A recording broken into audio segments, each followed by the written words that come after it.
والله ذبحتيني، بدي اروح نام انعست. لك شبك لك ماما، بقي له نص ساعة يخلص المسلسل، تحملي. وقف عندك ولك فلتان، وينك هلا برا البيت؟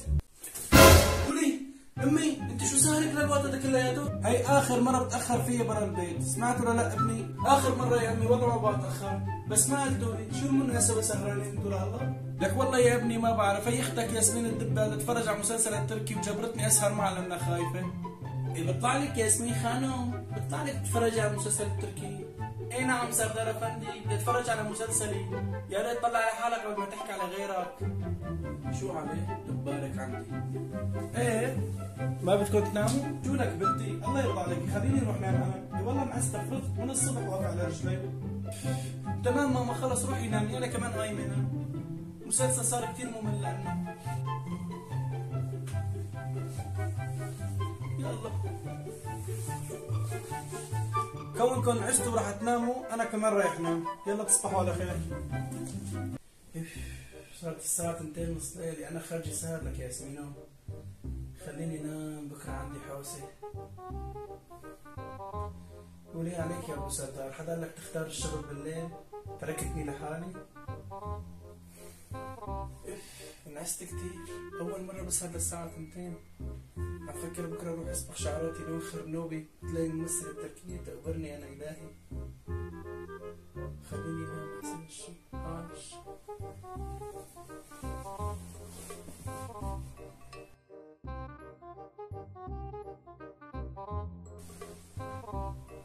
واخيرا ناموا. والله لجننك يا ياسمين، لا موتك رعبة، جيتك يا دبة. يا الله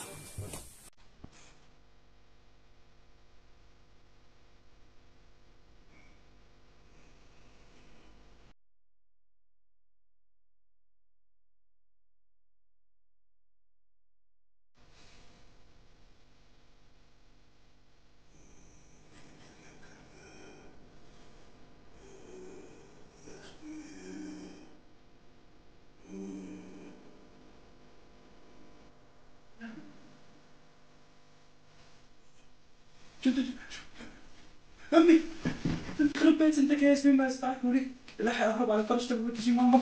لك يا بنت الشحاطه جني، شو بدي اعمل ببيتنا؟ اعطيني الله لا يوفقك. وينه؟ والله يا ماما شفته بعيوني لابس اسود ومنتم وشه وعلى الشباك، جني والله يا ماما جني. تعالي اشوف وينه، تعالي تعالي. لا يا ماما انا ما بدي اروح معك، روحي لحالك روحي.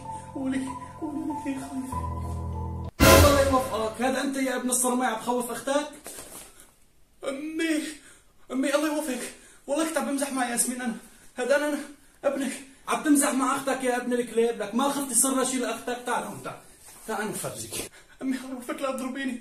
قولي